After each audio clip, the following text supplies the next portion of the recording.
Bon, alors, nouveau document dans Illustrator. Bon, ben toujours comme hier, hein, A4 horizontal en RVB. Alors, vous avez ici un réglage effet de pixelisation. Ça ne va pas déterminer la qualité du document. C'est pas comme dans Photoshop quand on crée une image avec une certaine dimension métrique, donc des centimètres ou des millimètres. Il faut évidemment indiquer dans Photoshop la densité des pixels, combien il y a de pixels par pouce, par distance de 2,54 cm. Ça, c'est dans Photoshop. Ici, c'est différent dans Illustrator.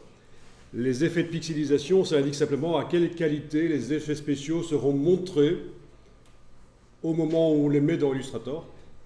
Et si je choisissais au départ un effet de pixelisation à 72, à n'importe quel moment, je peux repasser à un effet plus élevé. Je peux augmenter la qualité à n'importe quel moment par la suite.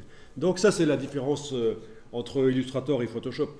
Dans Photoshop, le réglage de pixels par pouce est important au départ.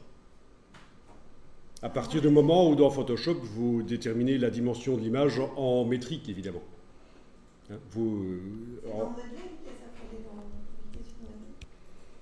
Bon, ben donc je ne change pas grand-chose par rapport à hier. Enfin, je ne change rien par rapport à hier. Le fond perdu, on sait qu'on peut le créer au moment où on exporte le PDF dans InDesign, donc on ne règle pas ça ici non plus. Voilà, je clique sur OK. Et alors, petit rappel d'hier, on va faire du texte, mais ça va quand même être différent de ce qu'on a fait hier, parce qu'ici, ça va être du texte sur lequel on va construire un aspect. Hier, le texte, on a mis un style graphique qui avait été créé sur un autre objet, sur un rectangle. Ici, on va créer l'aspect en fait, sur le texte. Si je vois ça, c'est parce que ce n'est pas toujours évident. Donc, il y a une subtilité, donc on va en parler. Donc, avec l'outil texte, je clique et je tape le texte. Voilà. Un petit texte, hein, c'est un titre.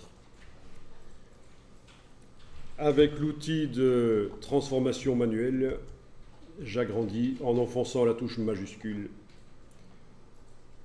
Il faut absolument garder les proportions